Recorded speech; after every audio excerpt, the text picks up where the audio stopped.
I stood on the porch in the cold, staring at my dad's face through the storm door. He didn't open it. He just looked at me like I was a stranger who'd shown up at the wrong address. Behind him, the house glowed warm with Christmas lights strung across the mantel and wound through the staircase railing. I could see the tree through the window, presents stacked underneath it in neat rows, stockings hanging with names embroidered on them. My stepmother moved past in the background, carrying a platter to the dining room. She wore the apron she only brought out for special occasions. She didn't even glance my way. My dad cleared his throat and spoke through the glass. He said I wasn't welcome without an invitation. His voice was calm, measured, like he'd practiced this line, like he'd been waiting for me to show up so he could deliver it. I felt my stomach drop. This wasn't a misunderstanding. This wasn't him being busy or distracted or caught off guard. This was intentional. He was blocking the door with his body, one hand on the frame, making it physically clear I wasn't getting past him. I pulled my coat tighter against the wind and asked if he was serious. He nodded once, slow and deliberate, like a teacher correcting a student. Then he said this was his house and his rules. I needed to respect that. The words hung in the frozen air between us. The invitation thing was new, or maybe it wasn't. Maybe I just hadn't noticed the shift until this exact moment. I thought back over the past few months and realized I hadn't been included in anything. No group texts about Thanksgiving plans, no calls about weekend dinners or casual get-togethers. When I asked my dad directly a few weeks ago if I should come for Christmas, he said we'd see how things went. I thought that meant yes. I thought it meant he was just being vague the way he always was. Apparently it meant no. Standing there on the porch with my breath visible in the cold air, I understood what was really happening. This wasn't about logistics or scheduling conflicts or him forgetting to send a message. This was about control. My dad wanted me to know that access to this family, to this house, to these holidays, was something he could grant or deny at will. And right now he was denying it. I looked past him at the dining room table set for dinner. There were enough chairs for everyone. Place settings lined up perfectly, just not for me. My siblings were somewhere inside. I couldn't see them yet, but I knew they were there. They always were, especially on holidays. I saw one of my brothers move past the hallway, quick and quiet, like he didn't want to be noticed. He saw me through the window. Our eyes met for half a second, and then he looked away fast, disappearing into another room. He wasn't going to help. None of them would. They'd learned a long time ago not to get involved when my dad made a decision about something. It didn't matter if the decision was fair or made sense or hurt someone. What mattered was keeping the peace, maintaining the illusion of family harmony. I was the one who broke the peace. I was the one who left home early, who stopped asking for money, who questioned things I wasn't supposed to question. My dad didn't like that. He liked people who needed him, who depended on him, who followed his lead without pushing back or thinking too hard about why. I wasn't that person anymore. Maybe I never had been, and he was just now noticing. My stepmother appeared behind my dad now, arms crossed over that holiday apron. She tilted her head slightly like she was observing something mildly interesting but not worth commenting on. She didn't say a word, but her presence made the message crystal clear. This wasn't just my dad's decision. This was both of them united, presenting a wall I couldn't break through. My dad shifted his weight and sighed like I was making this harder than it needed to be. He told me again that this was his house. He said if I wanted to be part of family events, I should have handled things the right way. I asked him what the right way was. What exactly had I done wrong? He shrugged. He actually shrugged, like the answer was so obvious that explaining it would be insulting to both of us. Like I was too stubborn or too stupid to see what should have been clear. I stood there waiting for him to explain, to give me something concrete I could respond to. But he didn't. He just stared at me with that expression he always wore when he thought he'd won an argument. Calm, unmovable, righteous, completely convinced of his own correctness. The door stayed closed. The warmth from inside leaked out through the cracks around the frame, but none of it reached me. I could hear music playing softly in the background. Christmas carols. The same ones we used to listen to when I was younger, back when things were different. Or maybe they weren't different at all. Maybe I just didn't notice what was happening until it was too late to do anything about it. What my dad didn't know was that I hadn't come to argue. I hadn't come to beg or plead or try to convince him I deserved to be there. I'd already accepted that he didn't want me around. That hurt, but it wasn't a surprise anymore. What I came for was something else entirely. Something he wouldn't see coming. Years ago, my dad signed a document. It was part of my grandmother's estate planning, something she insisted on before she passed. At the time, I was just a teenager who didn't understand legal language or property rights or how wills actually worked. I trusted my dad to handle everything. He signed it quickly, barely reading through the pages, and told me it was just a formality. Standard paperwork. Nothing to worry about. I believed him without question. Why wouldn't I? He was my dad. He was supposed to protect my interests. But that document didn't disappear just because he forgot about it or decided it didn't matter. It sat waiting, legally binding, until the day someone actually decided to enforce it. That someone was me, and today was that day.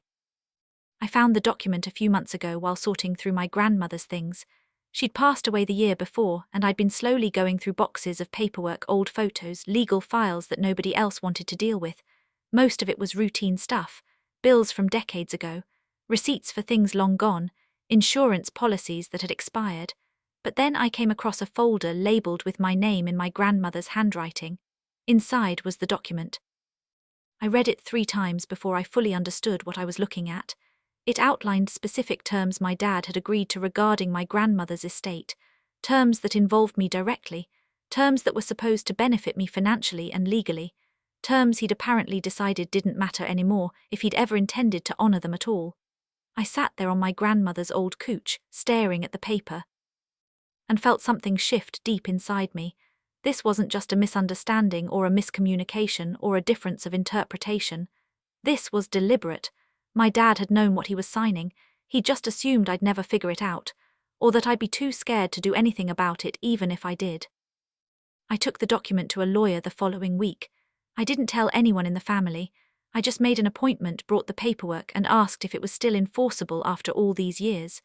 The lawyer read through it carefully, asked me several questions about the circumstances, and then looked up with a slight smile. He said it was absolutely enforceable, every word of it. He said my dad had been counting on me not knowing that, or not caring enough to pursue it. He explained that everything my dad had signed was still legally binding. The terms hadn't expired, the obligations hadn't been fulfilled, and if I wanted to pursue it, I had every right to do so under the law. I asked what that would look like in practical terms. The lawyer laid out the steps. It wasn't complicated, it wasn't dramatic. It was just paperwork, deadlines, and accountability, legal process. I told him to proceed.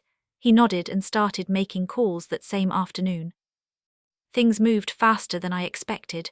Within weeks, formal letters had been sent. My dad ignored them all. Back on the porch, my dad was still talking. He told me I should leave before I embarrassed myself in front of the neighbors. He said guests were arriving soon, and this wasn't the time for whatever I thought I was doing. His tone was condescending, like he was talking to a child throwing a tantrum. I nodded and stepped to the side of the porch, out of the direct line of the doorway. I didn't argue, I didn't raise my voice, I didn't try to push past him or demand entry. I just waited, checking my phone like I had somewhere else to be. That's when I heard the car pull into the driveway. My dad stopped mid-sentence and turned to look. A black sedan parked behind my car, blocking it in. A man in a long coat stepped out, breath visible in the cold. He was holding a leather folder under one arm. He walked toward the porch with purpose, like he'd been here before, like he knew exactly where he was going and why. My dad's face changed. The confidence drained out of it, replaced by confusion and something that looked a lot like worry. He asked who that was. His voice had lost its certainty. I didn't answer. I didn't need to. I just stepped aside further to let the man approach. The man introduced himself as he reached the porch steps. He said his name, the name of his law firm, and asked if this was still my dad's primary residence. My dad hesitated. He glanced at me, then back at the lawyer, trying to piece together what was happening and how these two things connected. Finally, he said yes, this was his house. The lawyer nodded professionally and opened the folder he'd been carrying. He pulled out the document, the one my dad signed years ago and apparently forgot about completely. My dad's eyes widened slightly when he saw the pages. Recognition flickered across his face. He knew what it was. The lawyer's tone stayed calm and professional throughout. He wasn't here to argue or threaten or create a scene. He was here to remind my dad of something he'd agreed to, something legally binding that couldn't be dismissed or ignored. Inside the house, the Christmas music kept playing. I could hear it faintly through the door. It felt absurd, hearing cheerful carols about peace and joy while my dad stood frozen in the doorway, realizing what was about to happen. His mouth opened slightly, but no words came out. The lawyer began explaining the document, line by line. He spoke clearly without emotion, like he was reading instructions from an appliance manual. He pointed out the sections my dad had signed with his own hand.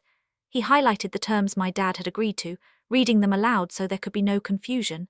He noted the dates, the obligations, the specific language that left absolutely no room for interpretation or creative reinterpretation. My dad listened in silence. His jaw tightened, his hands clenched at his sides, knuckles going white, but he didn't interrupt. He couldn't. Everything the lawyer was saying was true, and he knew it. My stepmother appeared in the doorway now, standing beside my dad, trying to understand what was happening. She looked at the document, then at the lawyer, then at me. Her expression shifted from confusion to understanding to something cold and hard. She realized this wasn't a bluff. This wasn't me throwing a tantrum or making empty threats to get attention. This was real. This was legal. This was happening whether they liked it or not. Her hand went to my dad's arm, but he didn't acknowledge her. The lawyer continued without pause. He explained that the document outlined financial and property obligations my dad had committed to as part of my grandmother's estate settlement. Obligations tied directly to assets that were supposed to benefit me. Obligations that were supposed to be fulfilled over a specific timeline. My dad had been managing those obligations for years, serving as the executor, but somewhere along the way, he'd stopped following through. Maybe he thought I wouldn't notice the discrepancies. Maybe he thought I didn't care about money or property, or maybe he just thought he could get away with it because I was young and trusting and wouldn't question him. The lawyer made it clear that wasn't the case anymore. He listed the outstanding items one by one. He referenced specific dates and amounts that should have been transferred but weren't. He mentioned deadlines that had already passed and consequences that would follow if those deadlines continued to be ignored. My dad's face turned red. Not from anger, though that was probably there too, from something else. Shame maybe, or fear of what came next. My stepmother spoke for the first time. She asked if this could wait until after the holidays. Her voice was tight, controlled, with an edge of desperation underneath. The lawyer turned to her politely and said it had already waited long enough. He explained that my dad had been notified multiple times through formal correspondence. Letters had been sent to this address, certified mail. Calls had been made to the phone number on file. All of them had been ignored or dismissed. This visit wasn't a surprise or an ambush. It was a final courtesy before the matter proceeded to the next level. My stepmother's mouth pressed into a thin line. She looked at my dad like she was waiting for him to fix this, to make it go away with words or charm or whatever usually worked. But he couldn't. There was nothing to say that would change the legal reality. Behind them, I saw my siblings gathering in the hallway. They were watching now, no longer pretending not to notice what was happening. The power in the room had shifted dramatically, and everyone could feel it. The perfect Christmas they'd planned was falling apart. My dad finally found his voice. He tried to laugh it off, a sound that came out hollow and forced. He said this was clearly a misunderstanding. He said they could discuss it later after Christmas when things calmed down and everyone could think clearly. The lawyer didn't smile. He didn't soften. He said there was nothing to discuss. The terms were clear and had been clear for years. The obligations were overdue. My dad could either address them now tonight or face formal legal action starting the following week. He asked if my dad wanted to handle this privately right here, or if he preferred to proceed through the courts where everything would become public record. The question hung in the air like smoke. My dad looked trapped. He glanced back at the dining room table, the food his wife had been preparing all day, the decorations, the carefully constructed image of a perfect family Christmas. Then he looked at the lawyer, at the document, at me standing quietly to the side. He was caught between maintaining appearances and facing reality. For once in his life he couldn't do both. One had to give. That's when my dad's eyes met mine, not with anger this time, not with frustration or disappointment, with calculation. He was trying to figure out what I wanted, what I was really after. Why I was doing this now on Christmas in front of everyone. I saw the gears turning in his head as he tried to find the angle, the leverage, the way to regain control of the situation. He realized I hadn't shown up to reconcile. I hadn't shown up to apologize or ask for forgiveness or beg to be let back into the family. I'd shown up to be acknowledged, to be taken seriously, to make sure he understood that I wasn't going to disappear just because he wanted me to, just because it was convenient for him. That was the thing he hated most, not the legal trouble, not the money or the property that might be at stake, the fact that I wasn't powerless anymore. The fact that I'd found a way to hold him accountable for something he thought he'd buried. He couldn't dismiss me anymore. He couldn't shut the door and pretend I didn't exist, not this time. The lawyer asked again if my dad wanted to discuss this privately. He said they could step inside, away from the cold, review the details calmly and come to an agreement tonight. or they could schedule a formal meeting at the lawyer's office downtown. Either way, the deadlines would stand. The legal obligations wouldn't disappear. My dad looked at my stepmother. She looked back at him, then at the driveway where other cars would be pulling up any minute. The guests they'd invited. The perfect Christmas dinner that was supposed to start in less than an hour. Everything was ready. The table was set. The food was almost done. Everything was planned down to the minute, and now this. My dad's shoulders sagged slightly, the fight draining out of him. He told the lawyer they'd talk later. The lawyer asked when specifically. My dad said after the holidays, next week sometime. The lawyer shook his head firmly. He said the next deadline was in 2 weeks. If my dad missed it, the matter would proceed to court automatically. No more extensions, no more delays, no more excuses. My dad's face darkened. He told the lawyer this was harassment. He said showing up on Christmas at his home in front of his family was inappropriate and unprofessional. The lawyer remained completely calm. He said my dad had been given months to respond through normal channels. He'd ignored every attempt at communication, every letter, every phone call. This visit was a last resort, not a first move. Everything had been documented. My dad had no answer to that. The truth of it sat between them undeniable. He stood there, trapped by his own choices, his own avoidance, and finally nodded. He said fine, they'd meet next week. The lawyer pulled out a business card and handed it to him. He told my dad to call the office on Monday morning to schedule a specific time. Then he turned to me, nodded politely like we'd just finished a simple transaction, and walked back to his car. The engine started smoothly. The headlights lit up the driveway and the yard. And then he was gone, pulling out onto the street. My dad stood in the doorway, staring at the business card in his hand like it was a live grenade. Then he looked at me one more time, his face twisted with something I couldn't quite read, and slammed the door hard enough to rattle the frame. I stood alone on the porch for a moment, listening to the muffled voices inside. I couldn't make out the exact words, but I could hear the tone. Sharp, tense, angry, my stepmother's voice rising in pitch, my dad's voice responding, defensive, making excuses. Someone else chiming in, probably one of my siblings asking what just happened. The perfect Christmas dinner was unraveling before it even started, and I could hear it happening through the walls. I walked back to my car slowly, my hands shaking slightly. Not from the cold, not from fear, from adrenaline, from relief, from the satisfaction of finally doing something instead of just accepting how things were. The lawyer had told me earlier that this was just the beginning of the process. The deadlines would still stand whether my dad liked it or not. The legal system would move forward. But showing up tonight, making it real, making it visible to everyone who'd spent years pretending I didn't exist or didn't matter, that had been my choice. And it had worked exactly the way I'd hoped it would. I got in my car and sat there for a minute, catching my breath. I didn't go inside. I didn't knock again or try to explain myself or justify what I'd done. I didn't need to. What mattered had already happened. My dad knew I was serious now. My stepmother knew, my siblings knew. The lawyer's visit had done exactly what it was supposed to do. It had stripped away the illusion that my dad could control this situation through silence or avoidance or just pretending the problem didn't exist. It had shown everyone watching that I wasn't going to disappear quietly into the background, that I wasn't going to accept being shut out without consequences. I started the car and pulled out of the driveway carefully. Through the rearview mirror, I saw the curtains move in the living room window. Someone was watching me leave. I didn't care who it was. Let them watch. Let them wonder what came next. Let them realize that the quiet kid who used to trust everything they said, who used to believe every excuse, had grown up and learned how to fight back. Not with anger or drama, but with patience and legal rights and the willingness to actually enforce them. Over the next few weeks, my dad tried calling. He left voicemails that started casual, like nothing unusual had happened. He asked how I was doing. He mentioned the weather, how cold it had been. He said we should get together sometime soon and talk things through like reasonable adults. He never apologized. He never acknowledged what he'd done or why the lawyer had shown up. He never asked if I was okay or if I needed anything. The messages were careful, calculated, designed to sound friendly and concerned without actually admitting fault or responsibility. I didn't return the calls. There was nothing to say that wouldn't just give him another opportunity to manipulate the situation. The lawyer was handling everything now. My dad had finally scheduled the meeting, after missing the first appointment and getting a stern reminder from the lawyer's office about what would happen if he missed another.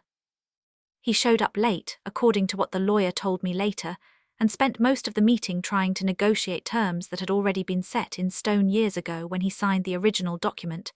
It didn't work. The document was clear. The obligations were non-negotiable. The legal process moved slowly after that. Paperwork was filed with the courts. Deadlines were set and documented. My dad delayed when he could and complied when he had absolutely no other choice. Every step forward felt like pulling teeth, but it was progress. Real, measurable progress that couldn't be undone or talked away. The lawyer kept me updated through emails and occasional phone calls. He said my dad was frustrated but cooperative enough to avoid going to actual court, which would have made everything public. That was good enough for me. I didn't need drama or spectacle. I didn't need a courtroom showdown where we aired everything in front of strangers. I just needed accountability. I needed proof that my dad couldn't ignore his responsibilities just because they involved me, just because honoring them would be inconvenient or uncomfortable. For the first time in years, I felt like I had some control over my own life and my own future, not because I was fighting him constantly, but because I'd stopped letting him define what I deserved or what I was allowed to expect from him. Family members started reaching out after word spread about what was happening. Cousins I hadn't heard from in years suddenly sent messages. An aunt who'd always stayed carefully neutral in family conflicts called to check in. Even one of my siblings sent a text asking if we could talk privately. They all had the same tone, concerned but distant, curious but careful not to take sides openly. They wanted to know what I was planning, what I wanted, what I was going to do next. Whether this was going to blow up the whole family or if it could still be contained somehow, I kept my answers short and vague. I told them the truth without giving details they could take back to my dad. I said I was handling some things related to my grandmother's estate.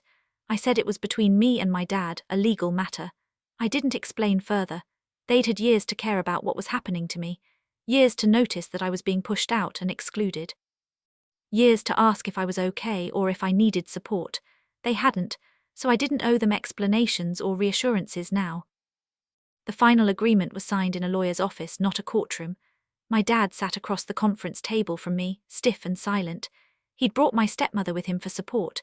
She didn't say a word the entire meeting, just sat there with her purse in her lap. The lawyer reviewed the terms one last time, making sure everyone understood what was being agreed to. My dad would fulfill the obligations outlined in the original document my grandmother had insisted on. The timeline was set with specific dates. The payments were scheduled.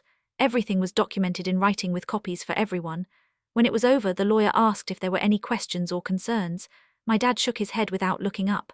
He signed where he was supposed to sign. He shook the lawyer's hand stiffly. He didn't shake mine. He didn't even look at me. He stood up, grabbed his coat from the back of the chair and walked out without saying a single word. My stepmother followed close behind him. The door closed behind them with a soft click, and I sat there for a moment in the quiet office, staring at the signed papers in front of me. It was done. Finally done. Christmas came again the following year. I didn't go to my dad's house. I didn't wait by the phone for an invitation that would never come. I didn't torture myself wondering if this would be the year things changed. I spent the day somewhere else entirely with people who actually wanted me there. Friends who'd become more like family than my actual family ever was. We cooked dinner together in someone's small apartment. We watched old movies and made fun of the cheesy parts. We exchanged small gifts and laughed about nothing in particular. It was quiet. It was simple. It was enough. I didn't think about my dad much that day. I didn't wonder what he was doing or who was sitting at his carefully set table. I didn't imagine the conversations happening or the explanations he might be giving about why I wasn't there. I'd spent too many years caring about things I couldn't control, trying to earn approval that was never going to come. I was done with that now. I had my own life, my own people, my own traditions that didn't require permission or invitation or walking on eggshells. I didn't win in the way people imagine when they hear stories about revenge or justice. There was no dramatic confrontation where I got to say everything I'd been holding in for years. No public humiliation where everyone saw my dad for who he really was. No satisfying moment where he broke down and admitted he was wrong and begged for forgiveness. He never did that. He probably never will. His pride won't allow it. But I did get something important. I got proof that I wasn't crazy. That the things I remembered, the things I felt, the injustice I'd lived through, it was all real. It was documented now. It was undeniable. My dad had signed a legal agreement and then ignored it because he didn't think I'd ever find out or care enough to do anything about it. He was wrong about that. And now he knew it. That mattered more than any apology ever could. It meant I could trust my own perceptions. It meant I could believe my own story, even when everyone else wanted to pretend things were different. Sometimes power looks like standing in a doorway and blocking someone out. Sometimes it looks like slamming a door in someone's face and pretending they don't exist. Other times it looks like standing quietly on a cold porch while a lawyer reads a document out loud, line by line in front of everyone. My dad never invited me back to his house after that Christmas. The door stayed closed to me. I never expected it to open again, but something fundamental changed after that night. He stopped treating me like I didn't matter. He stopped acting like I'd eventually go away if he ignored me long enough. He didn't respect me, probably still doesn't, but he didn't doubt me anymore either. He couldn't, and that was enough for me. I'd spent years trying to earn his approval, his love, his acknowledgement, trying to be good enough or quiet enough or compliant enough to deserve a place at his table. I didn't need those things anymore. I had something better. I had proof that I could stand up for myself, that I could hold people accountable when they hurt me, that I didn't have to accept being erased from my own family. My grandmother's document gave me that power, and I'd never forget what that felt like.